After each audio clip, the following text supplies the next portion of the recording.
Your reply is highly speculative and reflects only your personal interpretation of atheism, not the views of every atheist. To begin, atheism is defined as the lack of belief in any god or gods. While atheists may disagree on many philosophical points, the core stance is a rejection of theistic belief, not necessarily a coherent worldview. However, many atheists do make positive claims about reality, asserting that life, meaning, morality, and truth can be explained without God. This is where the weakness of atheism lies. These claims require evidence, and atheists often fail to provide sufficient empirical support. You mentioned figures like Richard Dawkins, Sam Harris, and Alex O'Connor, noting their contradictions. These individuals represent different forms of atheism, but demonstrate the philosophical inconsistencies inherent in atheistic views. For example, Richard Dawkins accepts objective moral standards and the concept of truth, but denies any transcendent source for these principles. If morality and truth are objective, they must have a fixed standard beyond personal opinion, which points toward a transcendent source, God. Sam Harris acknowledges the complexity of the universe and moral frameworks, but he insists that they arose naturally, without divine involvement.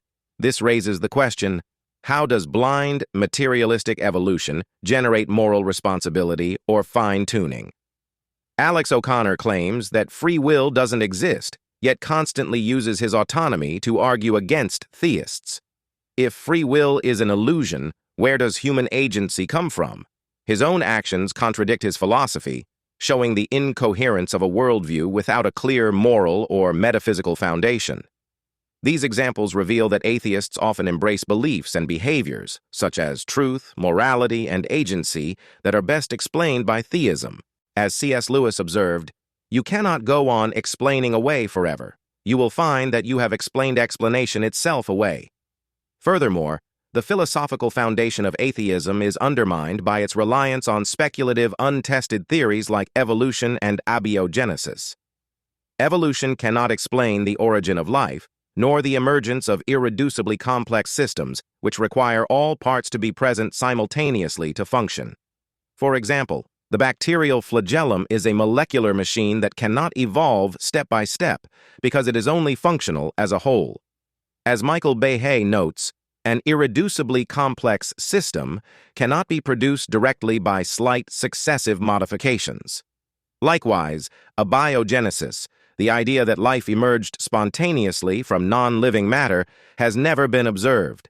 No experiment has successfully replicated such an event, and the probability of life forming by chance is astronomically low. As Stephen Meyer explains, the origin of life remains one of the most stubborn mysteries in science, and every attempt to solve it without appealing to intelligence has failed. Atheists often dismiss intelligent design, ID, but ID is grounded in observable evidence. We see specified complexity in DNA, an information-rich code that directs life processes. Codes always originate from intelligence, not from random processes. This aligns with the principles of ID, which follows the evidence and concludes that life is best explained by an intelligent cause. Science, true science, is based on observation and inference to the best explanation. ID offers a coherent explanation for life's complexity, whereas atheism relies on speculative ideas without observational support. Simply rejecting ID without providing testable evidence for evolution or abiogenesis is not science. It is ideological bias. Atheists have failed to meet the requirements to debunk ID, revealing the philosophical weakness of their worldview. In conclusion, atheism struggles to provide adequate answers to the most fundamental questions of life, meaning, and morality. While atheists like Dawkins, Harris, and O'Connor may argue against God, their reliance on principles like truth, morality, and free will exposes the incoherence of their beliefs. ID offers a stronger framework by grounding its conclusions in observable evidence and logical inference. Until atheists provide observable, testable evidence for their claims, their position remains philosophically weak and scientifically unconvincing.